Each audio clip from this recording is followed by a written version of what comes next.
Hi Chris, how are you? Good afternoon, Rod. Yeah, I'm well. Here we are. It's episode 236.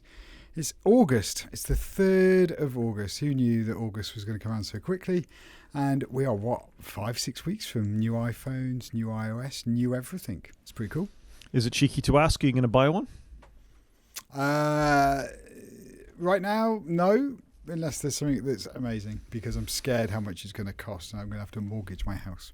Yeah, that's pretty much where I landed. I bought a 17 Pro precisely because I thought I can't cope with the price increases for these. I may as well get them while they're in the sweet spot in between and before the RAM bite. So unless it is biblically good, that might be a poor choice of words, I ain't getting one. It's funny, today somebody at work asked me, my girlfriend's 2019 MacBook Pro just packed up, and Apple have quoted 300 quid for a replacement. I said, do not spend any money on a 2019 MacBook Pro. You want to buy something with an M series chip or at least an A series chip in it. Yeah, I would agree with it. It's tricky though, isn't it? Because 300 quid's a lot less than £1,000. No, but another 200 or 300 will get you into a MacBook Neo, and that's probably good enough for most people. And it's probably comparable performance-wise. Possibly a little bit better. I mean, they said it's comparable to an M1, right? So...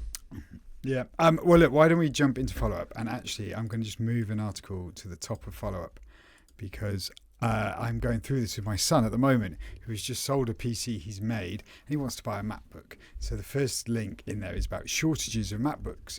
And this is really the MacBook Air. So if you recall, the M5 MacBook Air came out some point this year. It's a pretty good device. It's probably the same as the M4 MacBook Air that I've already got. And my son really wants a MacBook Air. He was debating the Neo, and I said, look, I think you should spend a little bit more and get the Air, and I'll help him out a little bit. And I said, you've got to get 512 gig of RAM. But now everyone he sees online that's a good deal, it's gone within minutes because people are selling them secondhand, like on Gumtree. And he's really looking at the M4s or the M5s. Ideally, I think the M4 would be the one to get. But they're just not hanging around because there's a shortage. So I think we are in this crazy time, as you've said, where like normally we wouldn't recommend anybody like right now buy a new iPhone, but actually you might be better to go get your iPhone now than before September because of what's going to go on with all the price shenanigans. Yeah, I'm just looking at Apple Refurb as we're talking there, which is a good resource for people who don't know. I mean, you've got Back Market and all these kinds of things as well, but directly from Apple right now, a 15-inch MacBook Air with 512 gigs of storage is 1269 on the Refurb, which isn't, I mean, it's not great. It's not £1,000, is it? But it's not going to get any cheaper than that at this point. No, I think you're right. And I want to steer him towards getting something with 512 because I said that you're probably going to want to put some tunes on it. You're going to want to play with it a little bit. And it's like, but I could just use external storage. And I was like, yeah, but it's a bit rubbish. Do you know what I mean? And you can't add it later. Well, if only he was getting a framework laptop. Well, even they're not that much cheaper these days. But there you go. 1,099, 13-inch, M5, 10-core, 512 gig. Yeah. That's what you want. So, I mean, it's a refurb. It's not in a great colour, but it's better than nothing. Do you know what colour he wants? Midnight. No, I've got midnight. He hates it. He wants silver. Oh, well, Starlight's not a million miles away then. Starlight's not a million miles away. So there you go. That's this could be the very device for him, Chris. Yeah, no, and I was having a look around, but he keeps sending me links to stuff, and I'm like, look, you need to make sure you got your money lined up first, and then I'll have a proper look with you. How much has he got to spend? Well, I think he's going to utilise the banking facilities of mum and dad just to have a bridging loan. So he's got about 500 quid towards, and then wants a bit of help with the difference. So he's been looking around 750, and you can get them second hand. But he was looking at ones with big dings in it, and I was like, oh, but you don't know what else is broke. You don't know if there's something else in there. I think banking mum and dad might need to stretch to this, frankly, if you're going to do it. Which is fine. Look, happy to help him a little bit. He's got a birthday coming up, so we can help him a little bit. Do you want to buy me one for my birthday, Chris? I would love to, but your birthday is come and gone. You timed that beautifully, mate. Yeah, I'm sorry, mate. I did offer to sell my son my midnight M4 Air and I'd get a new M5 one because I'm hammering my M4 to death at the moment. You're not. You're asking Claude for lots of things, but I think we should swiftly move on at this point. Let's talk about Elon Musk. So this is a follow-up story that we reported on, must be getting on for at least 2 years ago now, where Elon went nuclear because it appeared endorsements of certain right-wing views, extremely right-wing views, were appearing on X, formerly known as Twitter, and he said, F all advertisers, we don't need you anyway, and then because he wasn't happy about them pulling out something like $1.5 billion worth of revenue, he then sued them. It's mad, isn't it? Well, how dare you not? How dare you not advertise on my platform? Anyway, this has gone away with a whimper, not a bang, according to this Ars Technica article. Try saying that 3 times real quickly. They're going to reset the relationship. The advertising body that came together, this Global Alliance for Responsible Media, has been stood down. Elon's not going to sue them, and they're all going to use his platform to advertise again. So what's a waste of money? Nobody won from this except from lawyers. Yeah, I think you're right. It's a bit of a nothing sandwich. It's all a bit odd, isn't it? Like, oh yeah, we use your platform, but are they really going to use this platform? Like, well, there's probably nothing forcing them to. I don't know. I mean, advertising's a funny thing. I'm looking at this website here, and I'm actually thinking, that's quite a cool shirt. It's got an octopus holding a beer on it. I mean, that advert, that calls to me in some way. I'm not sure why, but there's something about that I quite like. So it's probably some terrible website that I would never buy anything from. Advertising's a sort of fairly... It's an odd thing. We kind of dismiss it, and I think we've talked about this a lot recently. Our brains are almost trained to see past it at this point. We sort of look for the content beyond it. If advertising's done well on a platform they can accept, that's fine. But we've seen a lot of stuff with Apple and their sort of chumbox advertising at the moment. And those sort of, is it Tombula, the company that does the advertising on Apple News, that gives you those sort of grid things that you see at the bottom of websites. And it's all free. I'm surprised anybody makes any money out of it, because it doesn't feel well. It does feel well targeted, because it's quite often things you've been Googling for or whatever, but it doesn't feel well executed that you're going to go off and do it. And this is a case of, you can understand why advertisers were upset, but how can you think people have to advertise on your platform? It just strikes me as really weird. Yeah, it is very bizarre. Do you think X is going to start making a comeback? Like, if I'm starting to hear X more on podcasts and people referring to it. I don't know. I think Elon taking himself out of the public eye quite so much has probably helped his case somewhat. Yeah, I would agree with you there. I don't know who runs X anymore, though, because Linda Yaccarino, I can't remember her last name, she left, and then it's all been a bit quiet, really, in that space. It has gone very quiet, but in the same way Tesla seems to having a bit of a bounce back at the moment. The more Elon's in the public view, the less well his companies seem to do. So maybe it's got something to do with that, or maybe people have forgotten all the horrible stuff that is also an X. Yeah, that's true. That is true. Time is the healer, is it not? So they say, and people have got real short memories in tech. That's fair. Moving on, the Apple upgrade program is back, if you're American, anyway. So this is the new version of what Apple offered before. I don't know the exact situation in America, but I think it was similar to here. You paid Apple a certain amount per month and your carrier fees on top of that. And at the end of 1 year, you could upgrade it to another one, given a penalty fee or something like that, or 2 years. I think it was something along those lines, yeah? Yeah, that's my understanding. Now, I did used to do the upgrade program for the iPhone years and years ago, like iPhone 11 time, and it was all right. Like you just basically got a new iPhone every year, and you just carried on paying the same amount forever. Yeah, so it's out again, and this time, it seems to me that I don't know if it's such a good deal. It's a buy ahead thing, so you don't actually own the device that you're getting. You're leasing it. It's like leasing a car. And at the end of your period, 1 year, 2 year, 3 years, whatever that may be, I presume it's a set period of 48 months or something like that on this, that you're paying your X dollars per month for that. At the end of that period, you've then got a settlement fee, as you would if you were buying a car on hire purchase or something like that. You've got a balloon payment at the end. I find this really weird, because the deal isn't through Apple Pay or, the Apple Banks or any of those kinds of things. It's via Klarna, and Klarna in the UK is you get an interest-free or low-interest fee loan to buy the thing outright, and you pay Klarna the money. This seems to be Klarna offering Apple. It all doesn't hang quite right to me. Why would you do it that way? I don't know, because surely Apple have got enough money they could bankroll this themselves. I have used Klarna to buy a Mac. I think I bought my Mac Mini that I'm talking to you on now. And you know what? It was pretty good. I think I did it in 6 payments. They were interest free. It just took the sting out of the big purchase. So while you were talking, I was just looking on the UK website. So you can do this in the UK, but not with Klarna. It's with Creation, who again I've used for something. And if you do 6 months or 12 months, it's interest free, so that's pretty good. And again, think about my boy and his MacBook, that could be an option. And then if you do 24 months, it's 6.9% interest.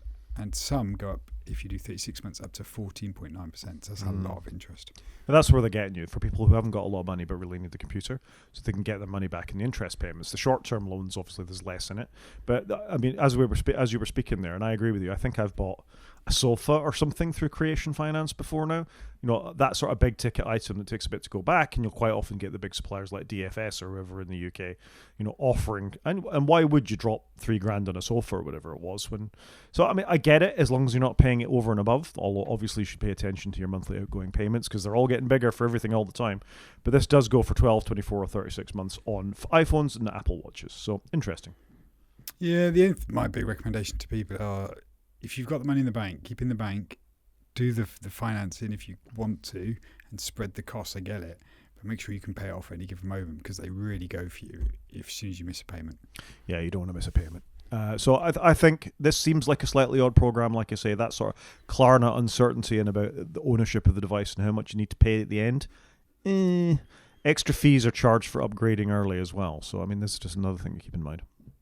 Yep. Yeah. So extra fees for upgrading early. So I guess that's if you say bought an iPhone 6 months in, and then you see the new ones come out, and you want to jump ship after 6 months. I doubt it's that. I bet you're in for 2 years, and you try to upgrade after 1 year. Then it's probably that. Okay, that makes sense. It does. At the same time, all of this stuff is in motion as we're seeing from increased costs across the board.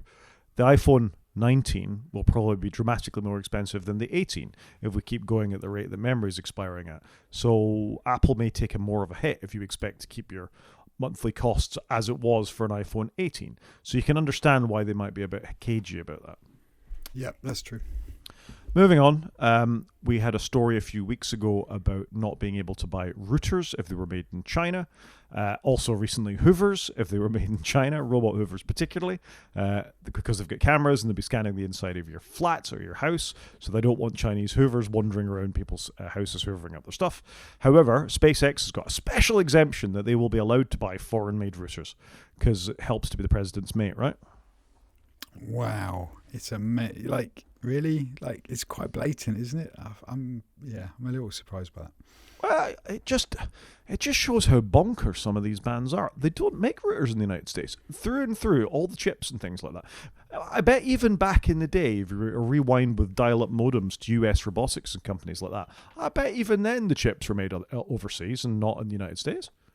I'd say you're probably right. It's crazy, isn't it? So. But literally they've folded on this, they've given in straight away on this one to Elon. Crazy. Yeah, I don't understand. We talk about Elon and some of these things far too much, really, but it's he's got a business to run. Obviously, the national security of the United States depends on them being able to get satellites into orbit or whatever. They lean on SpaceX quite a lot for that, so therefore, they get a different deal. Yeah, they get a different deal because they're buddies. The old boys network. Yeah. Speaking of old boys networks, or maybe not thereof, we talked recently about being cautious when you bring your devices into the United States. The TSA or border security agents could ask to see what was on your device. This is a story that I'm not going to scroll in on The Verge because we know how terrible The Verge is for its advertising. But this is a gentleman who was running Graphene OS, which is an Android, more secure version of Android, effectively. They take the open source version of Android, they put a bunch of security lockboxes in it. For example, you can install the Play Store, but it runs within a container, so it's not given access to the rest of the phone. It's a really locked down version of Android. It's a really good idea. They've got their own app stores. You can sideload things. It's your operating system to do with as you will on your hardware. This American citizen installed Graphene, and when the TSA or the custom security agents asked to see his device unlocked, he triggered a code to wipe the device, and he is now being charged with some sort of breach of American law as a consequence. Wow. It's just incredible, isn't it? So this is a whole world I don't know enough around. I don't know how much agents can look at your devices, whether it's this country or another, and B, if you wipe your device, I'm amazed. It's very clever what he's done there, but he's obviously gone above and beyond. I'm sure Apple offer a feature like this as well. Like if you press and hold it, it resets back to the more secure login passcode rather than so you have face to put unlock. your pin in and not just look at it. So Apple offer a similar thing, although it doesn't wipe the device. In Graphene's case, this obviously wiped the device using his duress password. I mean, they questioned him or pertain to question him for having child exploitation images on his device. He says this is a pretext for a phishing expedition into his connections. Apparently he's a security researcher or something else, something that's going on. So it's all a bit nefarious, everything that's going on here. But I mean, it seems amazing to me that a customs agent could look at your phone to an American citizen. I can't speak for the rest of us who might be entering America without a warrant or similar for having a look at the device. Yeah, I really don't know how that works, but I'm not surprised this person's a security researcher, though, if he knew about Graphene OS and all of this. Yeah, according to Tunic's attorneys, agents refused him access to a lawyer and did not provide a warrant or inform him of his legal rights. I mean, that sounds like a breach of all of his citizenship rights to me. Yeah, this whole thing doesn't sound right at all. Like on both sides, it sounds all a bit extreme. Yeah, but I'll be interested to see where this goes. We'll hopefully have more follow-up about this at some point in the future. Last for follow-up, DuckDuckGo and its anti-AI glasses. Do you want to tell us about this? I put this in at the last minute because I literally saw it pop up, and apparently DuckDuckGo have released glasses, and they are just sunglasses. There's no cameras, there's no screens, and I just thought it was quite funny because we've seen people using DuckDuckGo more and more because they don't want AI, they just want everything as the, I don't know, as the Lord intended, as God intended, as Alan Turing intended. I don't know where we're going with this. So I just thought it was quite funny. So they're just normal effing sunglasses is their strapline. There you go. I quite like that, I got to say. I mean, it is interesting. And I haven't included it in our notes here, but apparently Linux market share went over 8% in the United States this month. And that is a real turn up for the books for the operating system. It sat around 0.7, 0.8% for most of its life. Is this the year of Linux on the desktop? I know everybody says that every year, but you think there is definitely pushback against these kind of AI sunglasses, about Microsoft's telemetry, Apple's telemetry, all this kind of stuff. We're beginning to see a little more recognition of people's privacy and their rights and what your right is to do with your devices for things you've bought. You know, it's interesting. I was watching a guy today talk about having bought Windows to do his job, to run DaVinci Resolve and Blender and all the things that he does to do his job. And he's only borrowing the operating system. You know, all that money he paid for it on his computer that he bought, he's borrowing the operating system effectively. And I can understand why people get a bit twitchy about that. Yeah, it does feel the year, doesn't it, with all the tech companies dialing up the dials to 11 and governments doing the same. And I was only messaging you over the weekend about installing Bazzite Linux. And if hard drives were way cheaper, I'd have probably ordered a hard drive and had a play with it. I'm just trying to work out my best route to do it. It's bound to be a way. Should we do some news? Let's do the news. So, in light of our story last week about ChatGPT getting out of its sandbox and doing a bunch of stuff to Hugging Face, Anthropic has also been guilty of this as well. So, Anthropic, which makes the Claude models, says its AI models also hacked 3 organizations on their own. Now, I'm going to have to bleep myself out here, but I call on this. Well, they only did 3 organizations. If you are doing security research on an air-gapped device, you don't plug it into the internet. You keep it within your company your intranet, unplugged from the wall. That's an air gap. I completely agree with you here. I think these vendors like Claude and OpenAI just don't know, do they? They don't seem to have the governance in place to know what they're being asked to do every time. I genuinely don't understand it. It's you're either not building your container strong enough to give it a level of security separation from it, so you don't give the container or the virtual machine or whatever it's running in, that kind of thing. But if it truly needs to be air gapped, it's not connected to the internet. End. Yeah, no, it should be like you say, properly air gapped. I'm a bit sad to see Claude in here. As you know, I've been using Claude and I've spoken very highly of it, but I'm not surprised. Like I said, I think you could put any AI in this article and their models would have hacked something, because I just don't think they're governing them. They're just running and running and running and not pausing for thought. I agree. There is a slight difference here. Claude claim that these have escaped the confines of the testing environment due to human error, as opposed to ChatGPT's, where it actually used a known exploit to get out. I don't actually know which one's worse. I mean, they're both pretty egregious. Yeah, it's a tough call, that one, isn't it? Like, which is the least worst option here? I'm not sure either. Yeah, it's just a poor look. And like you say, I think we talked about this the week before last, that we've kind of reached a tipping point where more people are talking openly about using OpenAI models to do their jobs, do a little bit of coding, manage things, search instead of Googling for things. It is kind of there to a certain extent. 100%. Like, it certainly feels rife. I know we had a big surge last year, the year before, but this year it just feels like it's, like I say, dialed up usage, people talking around it, what they can actually do more reliably than ever. So it's a very interesting time. It is. Also, an interesting time if you're into finance and money and you're a user of the X network. I mean, this fits here rather than anywhere else because it is not follow-up, it's new. Now, if you want to, you can have X money. Is that a thing that you're desperate for in your life? You'll be able to have a wallet on X and do stuff with that? I think Elon did say X was going to be the everything platform. So he is doing his vision. I don't use any form of social media, so I've got little interest in this, but I'm not surprised to see it. It just seems it's a bit of an odd thing. You've got a messaging platform and a payment platform, and that's the everything platform. Like, I don't know what else he's got planned. But I think this is the beginning of it, though, isn't it? But he announced this 2 years ago that it was going to have an everything platform. That's how long we've been talking about this, and now he's actually got it. It's only available to Premium Plus subscribers. You can transfer funds, so your paychecks automatically go in there, or deposit to whatever you want. Well, you might expect some cashback rewards or get your high annual yield of 6%. 6% is pretty good, I got to say. That's a decent return on having money in an account. To be fair, in the current climate, I would agree with you, but would it make you set up an X account? No. Apparently, X Money has a lot of limitations. Most glaring, this is according to the article from Ars Technica. You can currently only send peer-to-peer payments to other X users who have access to X Money and are 18 or older. So that's a lot of use, isn't it? You can just pay your mates with it. But I guess they've got to start somewhere, haven't they? Yeah, but it's pretty blatant, isn't it? We're a bank, but you can only pay other people in the bank.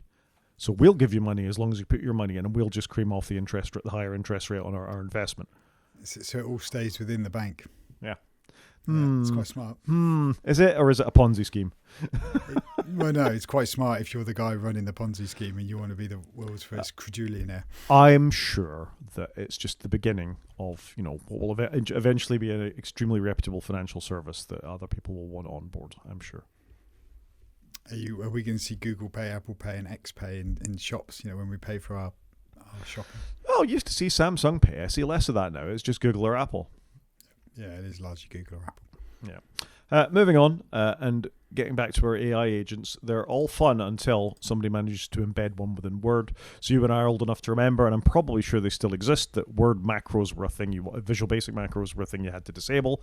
If you got Excel or Word files from an untrusted source, they could potentially have viruses in them in those macros.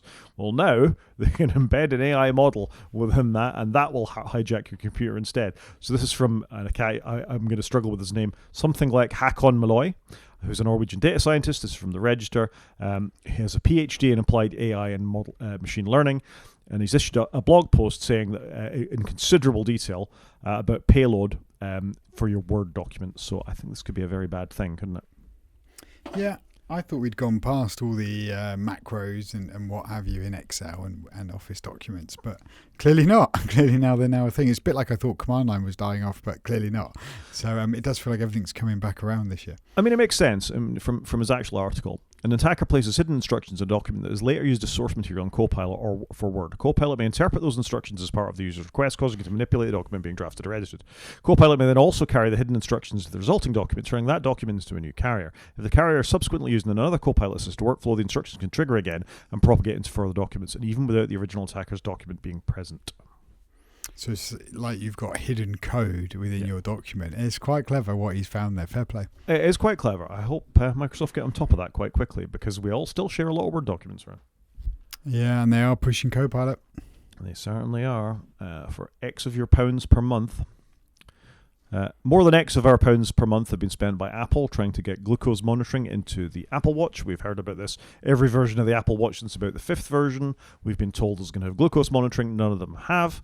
However, it looks like a couple of researchers at the University of California have come up with a ring that can do non-invasive blood sugar measurement, and that's pretty cool. That is cool, and like you say, we've been expecting this for a long time in the Apple Watch. I'd like to know the inside story, because it's been rumoured for I'm going to say 5 years as an arbitrary number, but it's cool if they've done this. You probably understand the science way better than I do, but the fact they can do it non-invasive definitely floats my boat. Yeah, it's really cool. I know you're a bit squeamish around blood and things like that. So for those that don't know, typically to get a glucose measurement, you need to prick somebody's finger with a little needle. You take a drop of blood, you put it on a test strip. The test strip will very quickly tell you how much sugar is in that, and you've got a fairly safe range, and you've got an over and an under. And if you're over and under, both are bad states. You want to maintain a normal blood sugar. If you're diabetic, you can either be put into ketoacidosis or something like that by having too many ketones in your system, or be not have enough. You can have too many and not enough, and either situation is bad. You either need a Mars bar or insulin, depending on which way around it is. So you want to measure pretty closely that. So if you could do that in an ongoing, continuous way, even if it's only once an hour rather than sort of that's really helpful. You can imagine diabetics get really fed up with having their fingers and toes pinched all the time to check their blood sugar measurement. So this is a really big deal. Just continuing that thought, Apple have been so weird about their pulse saturation measurements that they added to the Apple Watch during COVID. And high blood pressure, you only get a warning, you don't get an actual score for what your blood pressure is. I think they've stepped back for being medical devices a little bit. They're just giving you an indication rather than actually confidently stating that your blood sugar is 6.8 millimoles or something like that. Other than the rhythm monitoring, they haven't really gone all that strong on the health stuff recently. No, I'd agree with that. I think that the last 4 or 5 years of Apple Watch have been fairly bland. I mean, can you, other than having a different form factor, bigger glass, can you actually remember one new feature they've added? I can't really. No. They've just done nothing, have they? So it is interesting because it did feel like it was going down the health habit. It was notifications and health. That's what you bought an Apple Watch for. Whereas now they seem to be not really doing anything new, and people are wearing them less, I think. Yeah, fitness trackers. And I see more Garmin's, and for people who are really into fitness, they tend to pick something else rather than an Apple Watch. Yeah, agreed. Yeah. I don't think people want that constant nagging on their wrist either. Yeah, stand up. Yeah. Or you've got a text, you've got an email, you've got something at your doorbell, and it's just like, I couldn't be doing with it. Yeah, that's fair. That is you. Some people like all that. For a brief period of time, I'd hesitate. I'd insist. Right, moving on. It was Apple's quarterly results last week. As usual, they reported another record quarter. I think sort of the standout thing here, and this is from Jason Snell reporting in 6 Colors, who does a great job with all the charts and things like that after he watches the calls. He actually listens on, I think, is that total revenue of $109.4 billion, up 16% from the year-ago quarter. So that's quite a thing, really, isn't it? It's an impressive number, right? And the big thing I saw, you've said they did 109 billion in a quarter. When Tim Cook took over in 2011, they were doing that per year. So that shows you what they've gone and done in his reign. Now, obviously, he hasn't got everything right, but he's got the numbers right. In fairness to him, it's a very impressive business. It is a very impressive business, and I think we talked about this 2 weeks ago, our sort of discomfort with the capitalism above all else. I mean, it's a company, you've got to make money, but I also think you've got to have a bit of consideration for your customers, be they the developers, be they the end users, or be they people within your own company or the businesses that you work with. And I think the sheer ruthlessness of Tim Cook has obviously... I mean, fair play to the guy. Like you say, it's an incredibly impressive business, Money, products come out, money comes in. I mean, what more could you ask for that than that? I mean, there's only one sort of slight blot on the horizon for Apple here, but they're obviously getting in front of the RAM crisis. Even if the products are less available, they're going to charge more money for them. There seems to be no real slowdown in people wanting them at this point. So, there's no short check in demand, certainly based on this quarter. And third quarter is generally a weak one because people are waiting for the new phones to drop. Yeah, they've just done incredibly well. And you and I were messaging just before the show, like, do we want to spend the whole main show talking about the numbers? It's like, not really, because Apple numbers are so boring to talk about now because it's just a constant up.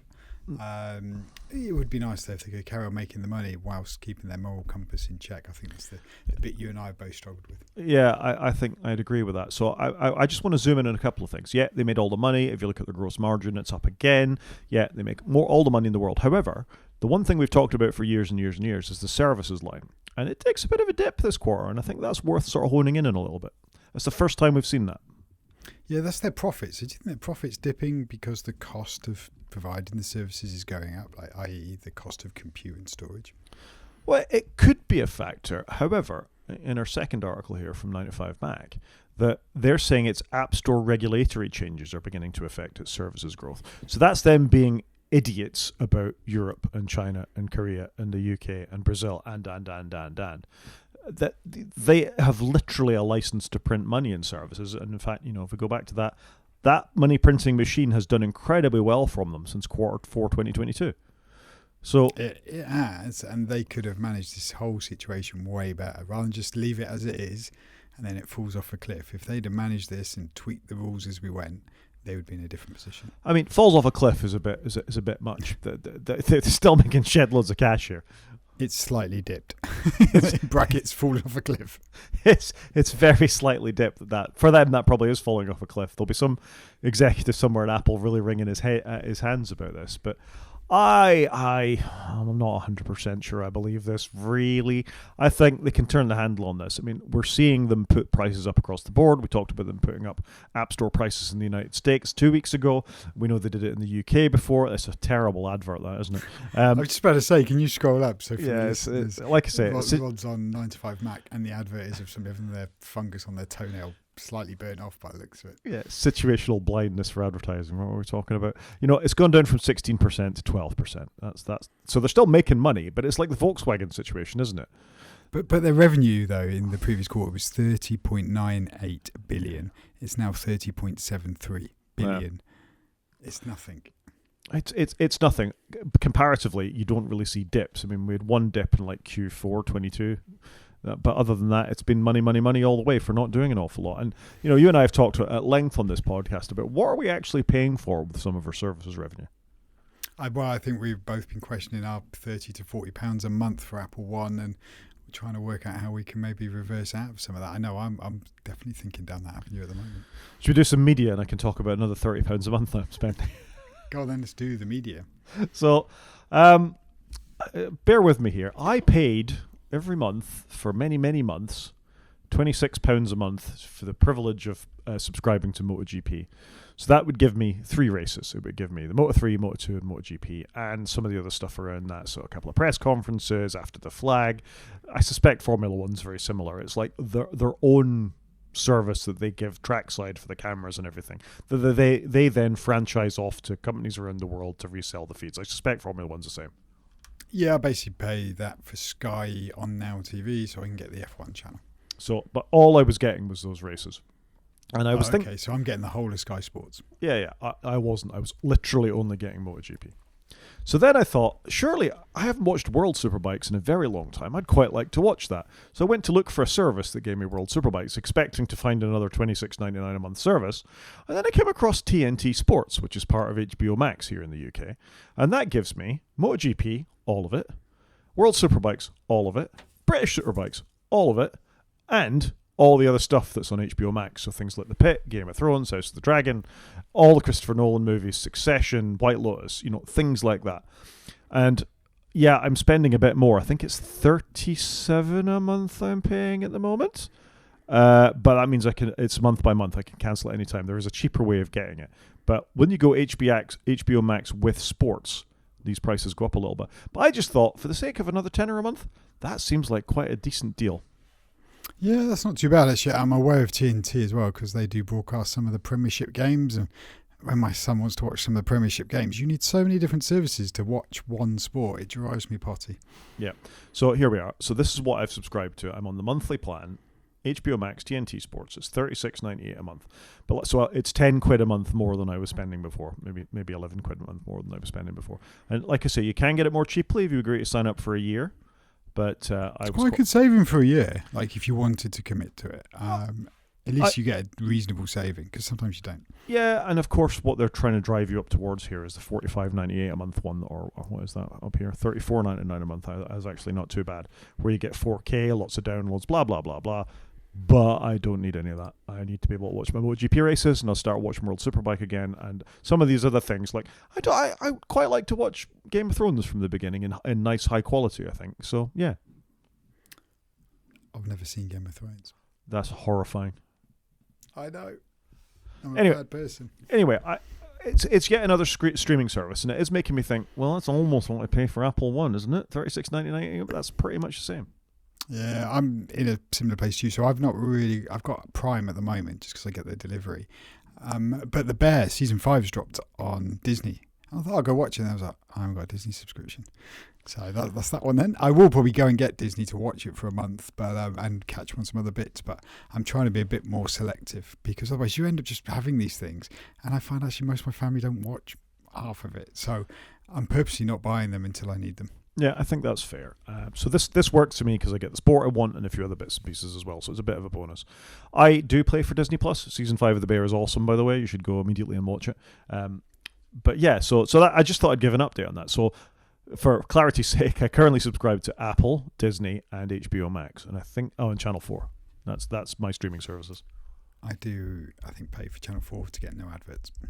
Totally worth it.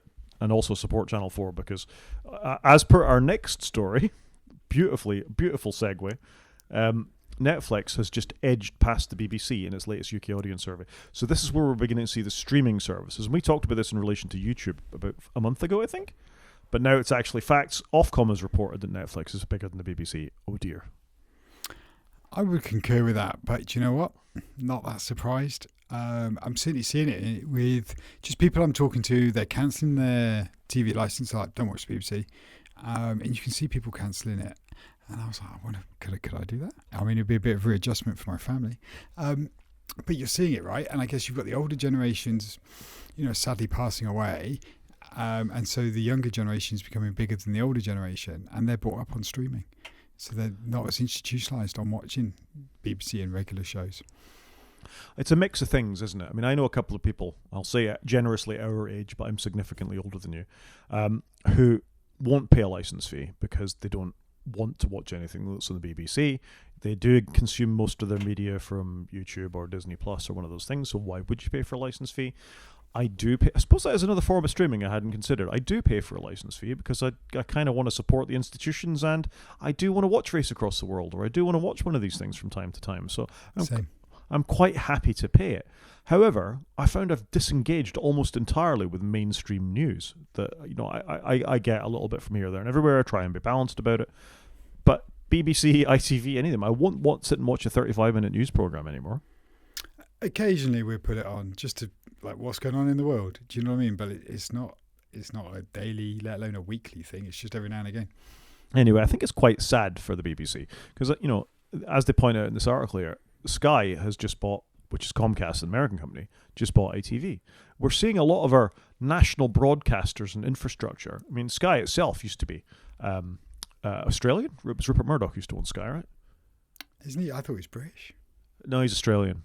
Oh, okay. Yeah, but Sky was massive here in Britain. It was, and I think streaming has affected Sky as well. It's probably why they got bought by Comcast. But as a way straight into people's eyeballs, satellite TV used to be a way to do it. Yeah, no, it's like a changing of the times, isn't it? It really is. Should we do some games? Go on then, let's do some games. And I should say, actually, before we move to games, the main show is just going to be me ranting about the Odyssey for about 10 minutes. So brace yourselves for that. I'm quite looking forward to it because I want to hear your take because I've not seen it. Okay. Games, 2 stories. We talked about retro consoles. We did a console tier list last week. I just thought it was amusing that immediately in my feed from Engadget came, apparently some crazy developers are still making games for the Dreamcast. So brand new games purposefully designed for it are being released to this day that boot into standard CDs. So they've managed to keep that console going 20 odd years later. That must be what you call a very niche market. You know what I mean? That's got to be only a shrinking market. It can't be getting any bigger, right? Well, I was amazed. I'm into a Commodore 64 because that was my first proper computer. And in fact, speaking of Bazite, I was getting my Commodore 64 emulator to work on Bazite so I can have it in Steam Big Picture mode. So now if I want to have a cheeky wee game of Whizball while I'm sat on the couch with my controller, I can do that now. I can just click over on my Steam Deck with a computer behind the TV, Steam Deck, my Bazite machine, and it's great. It's like having the Commodore 64 back in the house again. It's terrific. I understand that, and apparently some crazy people are still making games for it. Yeah, that's quite cool. I mean, they're keeping the Dreamcast going. And look, I like it. Like, I'm very much stuck in my late 90s games, as you always hear me going on, replaying Quake or Command & Conquer. So I do get it. I do get the retro thing, but I'm amazed they're still making games for it. It's like listening to that classic album, I guess. There's some people really commit to it. They want it with a sort of like a CRT TV rather than our modern monitors because it changes refresh rates, and there's a whole world around this. And it's interesting. While I was looking, I discovered you can buy dedicated handheld consoles as well. You can get a C64 or a Spectrum console and play them when you go too, which is pretty cool. Okay, that's quite cool. I've got no desire to get a CRT screen ever again. No, neither do I. I'm quite happy with it running on my 4K television in my living room, frankly. Something that I did not consider when I was sat in front of my Commodore 64 in 1982 or whatever it would have been. Did anybody even heard the letters, 4K? We weren't, no. I mean, I grew up in Saudi Arabia, so we didn't even have the British TV standard. We had NTSC, we didn't have the PAL TV standard, and that had a massive impact on consoles and computers. Yep, no, agreed. And finally, another nail in the coffin of gaming. And I actually meant to put it in the show notes, so I remember I'll do it next week. Mr. Who's the Boss, the British YouTuber who does sort of decent reviews of phones and things like that, has got a 30-minute special this week on the death of gaming and how he thinks the AI boom is actually sort of furthering how bad things are getting. This is a little story on The Verge that Xbox is increasing the console prices, get ready by up to £170. Now that is a lot of money. It's a lot because some of the consoles only cost a couple £100 brand new, so they're going up a huge amount, aren't they? Yeah, so a Series X with a disc drive is going up by over 30% from £500 to £669. The Xbox Series S, which is what you and I had, is getting a price increase of 43%, so from $299.99 to $429.99. That's a lot. That's a huge increase. It's huge, isn't it? Are people buying Xboxes anymore? I think this was it. I mean, Microsoft let go like a third of all their gaming divisions a month ago. Yep. So is that to get the other side of this? Are they losing so much money on games?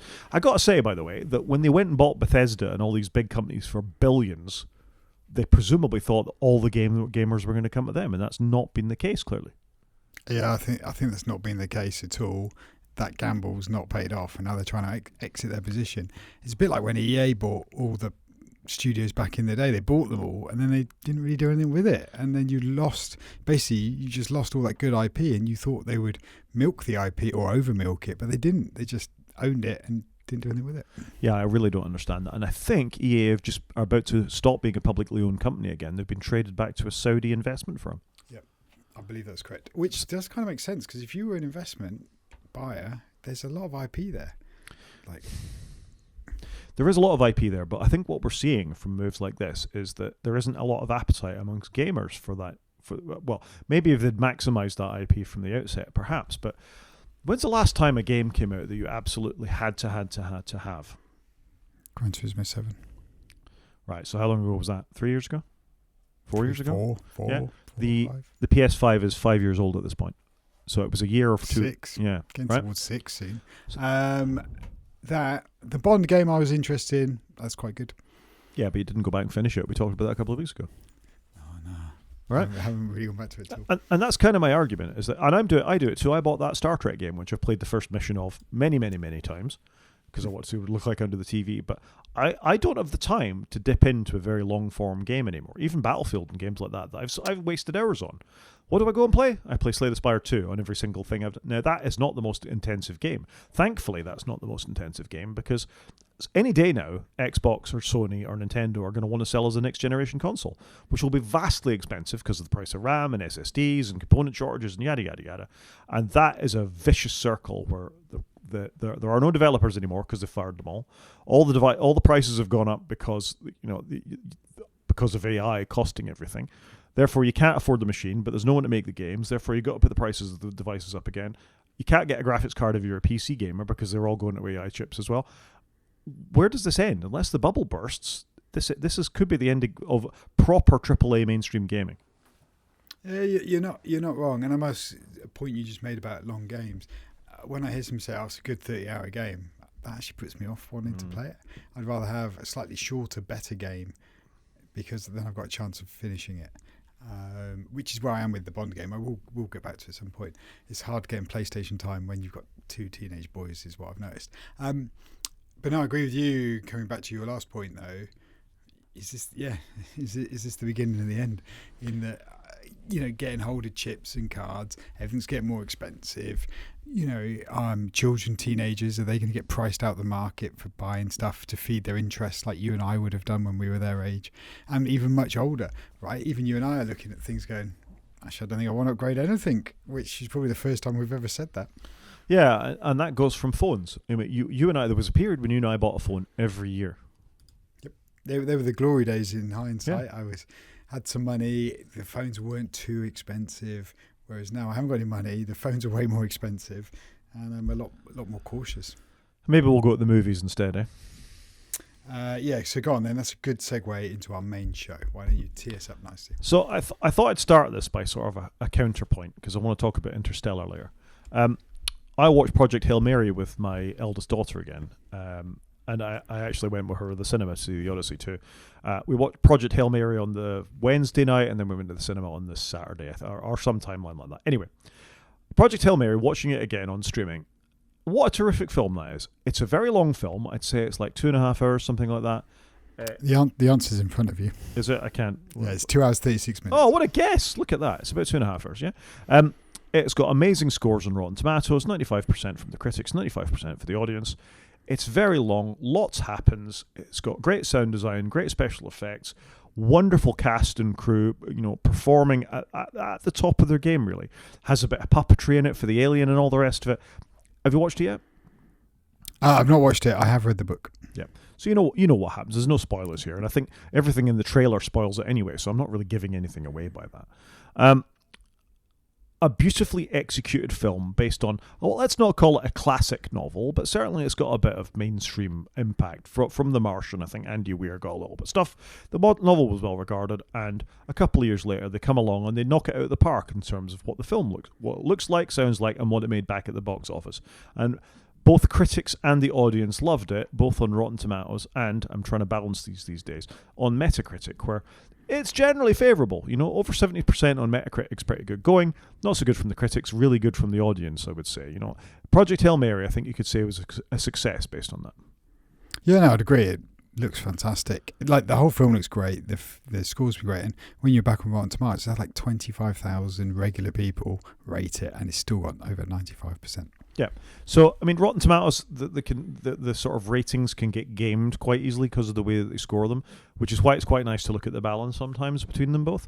But this was a film made for an audience based on a well-regarded book that was executed perfectly by two directors, Lord and Miller, who are responsible for some really good stuff in terms of like the animated Spider-Man films and all the rest of it, and then some fairly average stuff like The Last Man on Earth and other bits and pieces like that. They haven't always solidly knocked it out of the park. However, this is a tour de force, I would say. Well regarded. And it does make you think. I walked out of the cinema afterwards thinking, what a well-constructed film. I continue to regard it. Which brings me on to the Odyssey. So, don't say it like that. No. I'm going to try and give a thoughtful review here. I have a lot of time for Christopher Nolan. I think of all of his films, agreed, and there's a couple of them I haven't seen. What? I haven't seen The Prestige. I haven't seen Memento. What? Well, you're not allowed to look shocked at me, Chris. When every week I say go and watch this thing, and you go never heard of it, or haven't watched that yet, or I haven't at the time. So no, you can take a step back from that position. I'm amazed you've never seen Memento, because it was huge, and it then became huger once he became more famouser, and then The Prestige is actually really good. Okay, I have seen The Dark Knight, Batman Begins, Dark Knight Rises, Interstellar, Tenet, Oppenheimer, what am I missing? Inception. So I have seen all of the more recent films, right? All of them. Okay.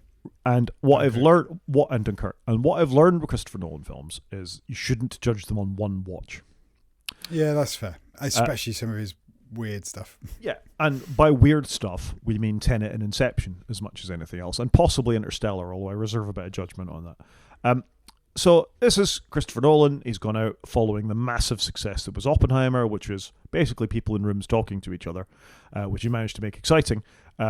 Through some amazing performances, wonderful cinematography, great scripting, good choice of actors, his sort of trademark, not particular linear storytelling where, there's a couple of strands that come together. He did it in Dunkirk as well, where you sort of bring those things together. And he's done that again with the Odyssey. So off the back of that, made a lot of money. He's released the Odyssey. The Odyssey may be the most well-known story.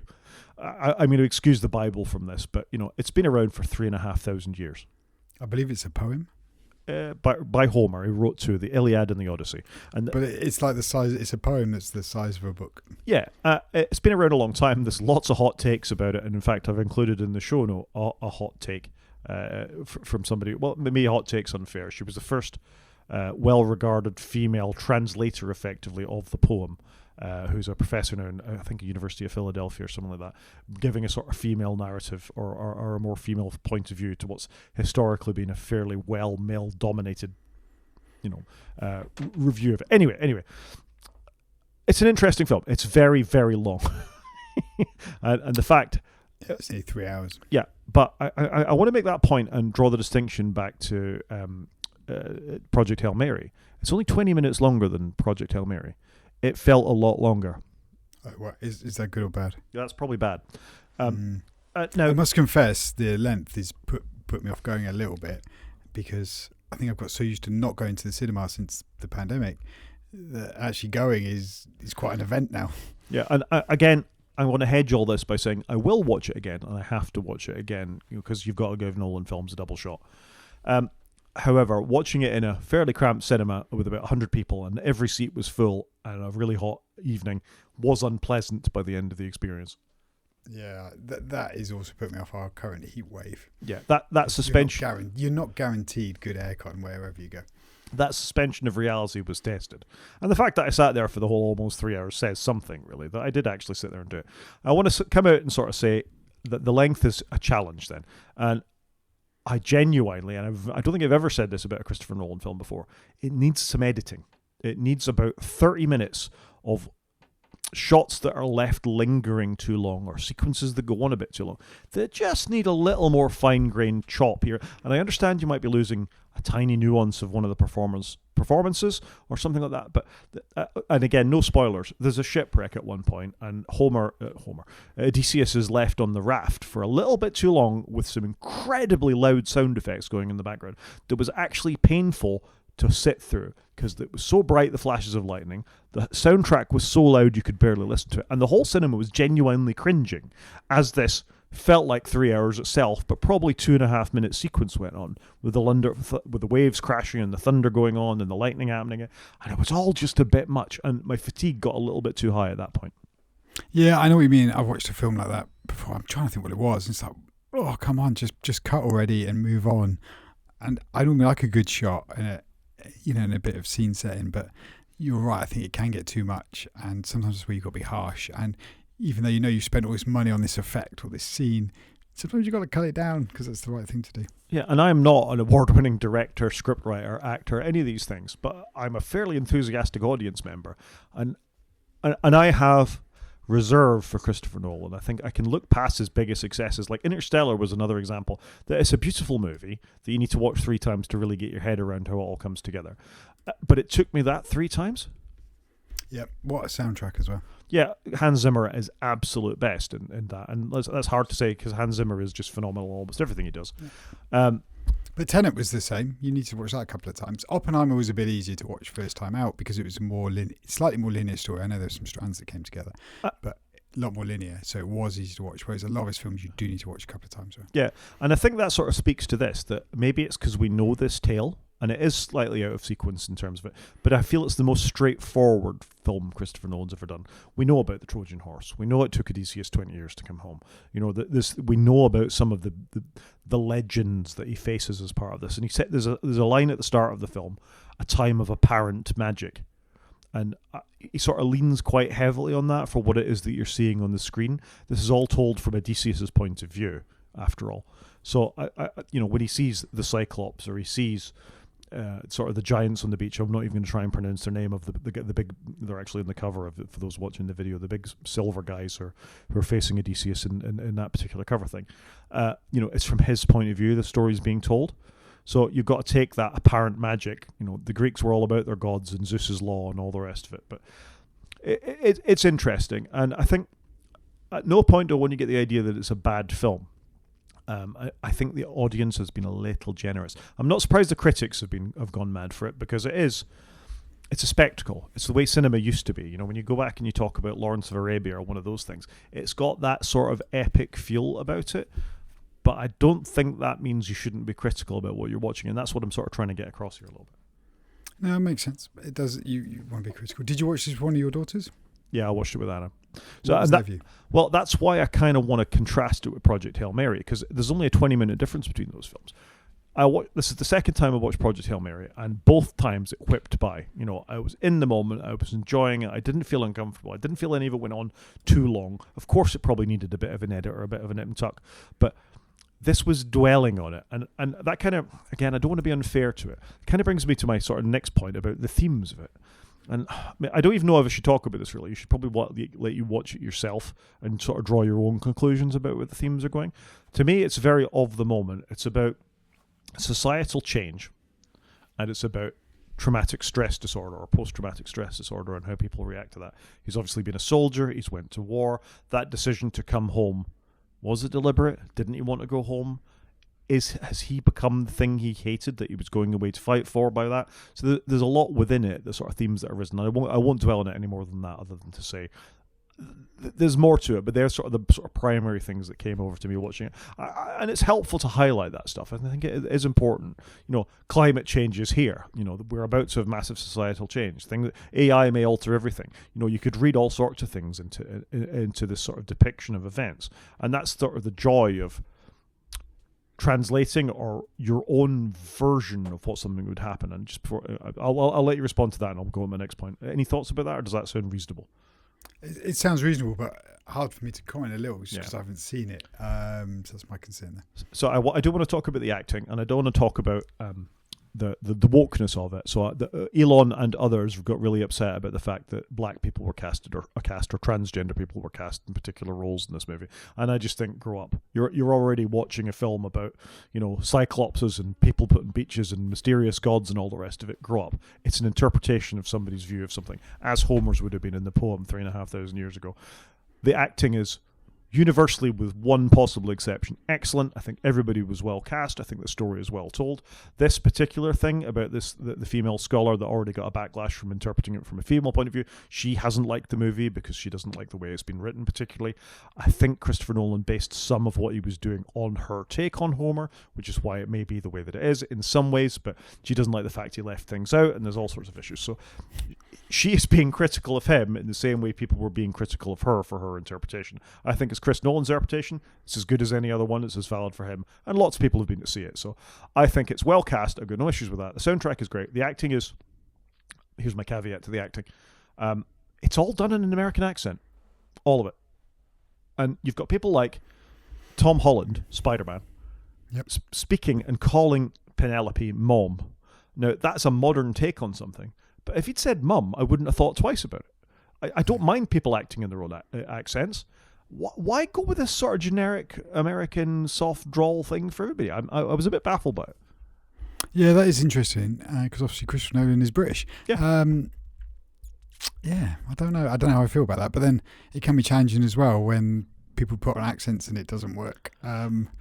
So it's a tricky one. I mean, I think it's fine if people are doing it. So, like, if you watch Thor or one of the Marvel films, like Chris Hemsworth delivers all of his godlike lines in this sort of slightly fake Shakespearean, you know, very pronounced, I'm acting to the back row kind of voice. And I don't mean that. I just mean people voice themselves. Why force it to be in one particular narrative tone? I don't think I would have thought about it twice if Spider-Man had said things in his English accent.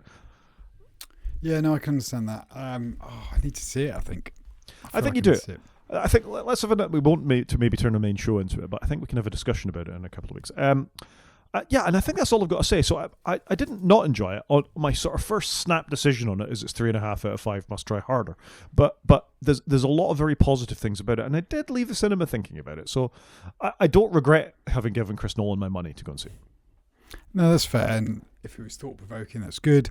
And it was an event you got to share with your daughter, which is always good in my view. I'd love my kids to be into cinema enough that they'd come with me and watch stuff. But they're just not not that fussed. And maybe that's part of the era we live in, especially going through the pandemic and some of the formative years where we just didn't go to the cinema for a while.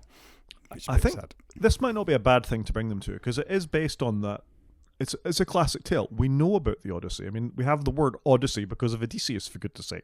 Learning what the roots of a lot of these things isn't necessarily a bad thing to find out about in a relatively accessible way. I could just see me saying to the boys, "Do you fancy a 3-hour movie tonight with a load of popcorn?" They'd be like, "No." There's a Trojan horse in it. And there's popcorn, and there's still be no. Oh. Anyway, there you go. Go away and see it, and I'll be interested in your take when you've had a chance. Okay. App of the week. Go on then. App of the week this week, and I can't remember if I've talked about it before. I think I did, but I maybe not have used it in anger. It's called Aerospace. It's a tiling window manager for macOS. I've got increasingly irritated as I try to use more things either in split screen or full screen mode about macOS's animations. If you use a monitor that's got 120 hertz or higher, it's incredibly slow to move around between things. It also doesn't do tiling, so if you've got 50-50 with 2 apps up and you open a third app, it doesn't automatically tile it into place. It just overlays the window in front of it. So Aerospace fixes that. It gives you a proper tiling window manager. If you open up a third app, it will split it into thirds. It's very easy through keyboard shortcuts to shunt things off to another workspace. So for example, if you always will have your browser full screen on a particular thing, you could assign this to option B on your keyboard. It'll whip over there instantly with no thought, and you can get on and do it. Or you can split screen things, tile things properly and all the rest of it. It's massively configurable through a text file, and I've just been really enjoying using Aerospace. I think it's incredibly well done. I'm far faster and more efficient on my work computer using Aerospace than I have been with other things. I'm not using it on this machine at the moment because you and I have enough issues getting the podcast recorded without things going horribly wrong anyway, but I've been really impressed just as a day-to-day use of my Mac. Sounds good. I like the name. I think the name's cool. The icon's good. I'm trying not to use lots of utilities. I'm trying to be good, I think, on my Mac, just because I don't want it to cause me issues. I get it, and I'm mostly like that. However, a lot of the inbuilt system ones aren't good enough. We've already said the clipboard's not good enough, and I think the window management can leave a lot to be desired sometimes as well. And this is fixing something for me for the moment. Yep, no, I get that. That's fair enough. Thing of the week. Thing of the week. So I've gone with a book. And if you imagine Sudoku crossed with like logic puzzles, if you've ever done one of those logic puzzle grids that you sometimes get in newspapers or other puzzle books, there's a book called Murduku, and I got this just up in Waterstones while I was on holiday last week, and I just quite enjoyed spending a bit of time working out who the murderer was. It's just quite an enjoyable book, nice pictorial done. I felt bad for scribbling on the pages, but you kind of got to. But it was just a nice book, a different take, and there's 80 puzzles in there. Well, I've never heard of that. I don't like Sudoku. I'm not mad keen on murder mysteries myself. I'm happy to watch them, but that's certainly a thing. Who knew that was even possible? This is definitely not up your street. It was just nice to do a different type of puzzle, make the brain think a little bit. Frankly, getting it off your computer and doing something else, be it watching a film, reading a book, or playing a board game, I'm becoming increasingly keen on. I'm there with you. So we didn't really watch any TV last week while we were on holiday. I didn't read. I really didn't read very much at all. I don't know. I just wasn't in the mood. But I did do a lot of Murduku. I can't remember how to pronounce it now. Murduku. Anyway, I think that's the show. I think we can call that a show, Chris. So if anybody wants to get in contact with us, Rod is at g5maniac@mastodon.scot. I am at _cgp at mastodon.social. You can watch on YouTube by going to our website, wakefromsleep.com, and clicking on the YouTube link, or you can drop us an email at wakefromsleep@protonmail.com. Talk to you next week, Chris. Cheers, Rod.